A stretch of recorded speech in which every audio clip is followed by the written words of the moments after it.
I want to welcome you back from the brief recess.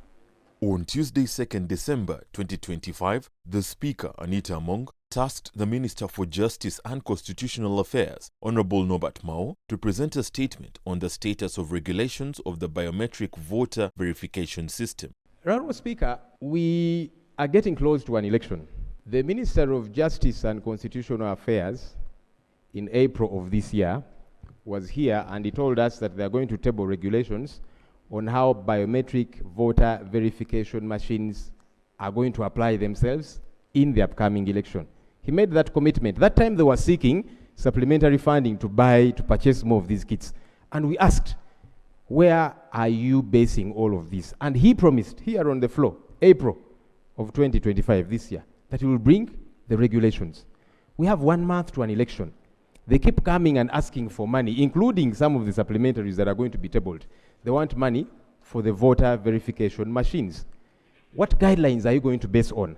I saw candidate Yoweri Kaguta Museveni. He made a statement when he was campaigning somewhere. He said, the biometric machines are what we are going to use mandatorily. A polling station where the machine will not work, voting will not happen. I was a bit confused there and I want government to clarify. With our network issues, we saw what happened in the last election with the census. These machines, the far to reach areas, including Kampala anyway, and the neighboring areas, network will fail, usage will fail. So if you say, we are going to use these biometric machines mandatorily, so where they don't work, there is no voting.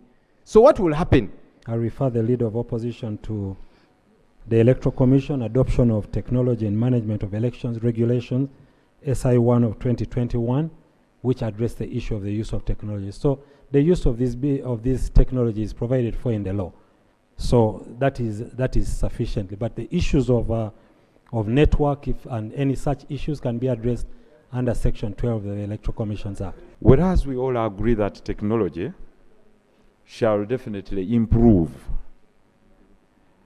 mainly the verification of voters on the voters register, and coming up with a legit election. The question arises on the following matter that is not legislated.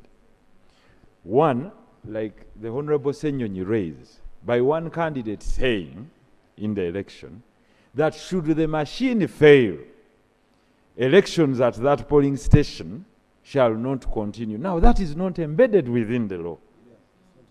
So, not within the law. So unless we legislate and embed the two, that, because you remember during the other election, the Electoral Commission came out and said when some of the machines collapsed, that now you can go and refer to the manual register. Whatever changes or modifications or proposals that any candidate has or Parliament had to be embedded in those regulations.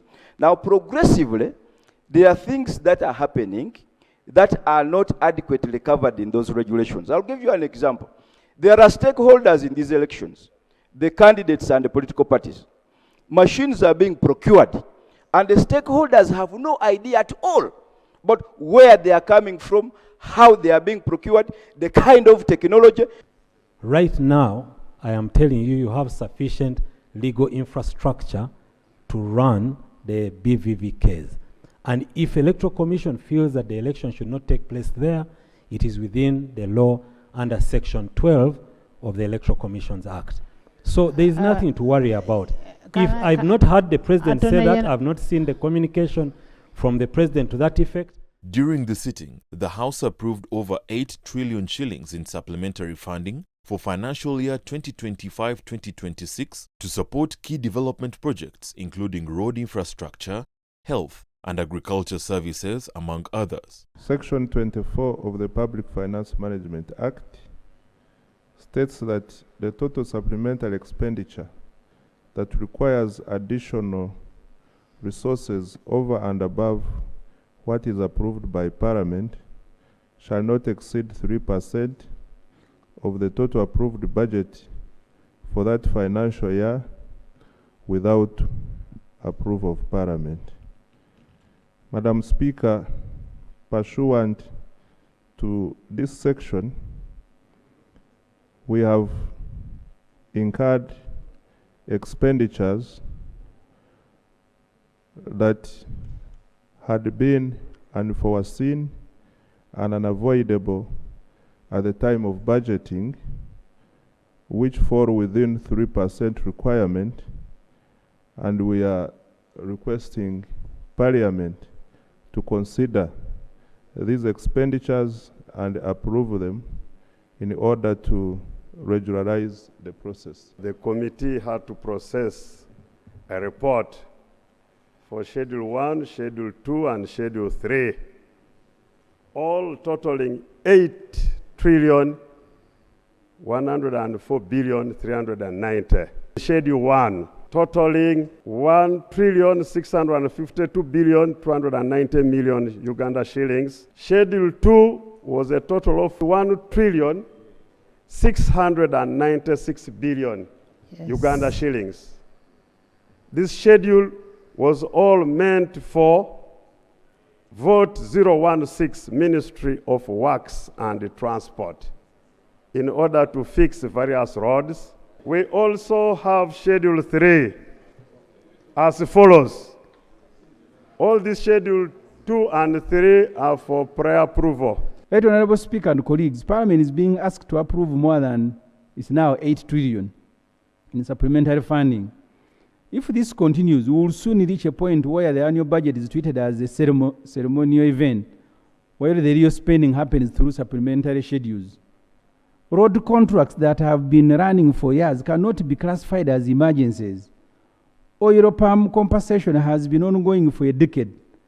The UPDF hospital in Mbuya has appeared in 3 consecutive supplementary requests.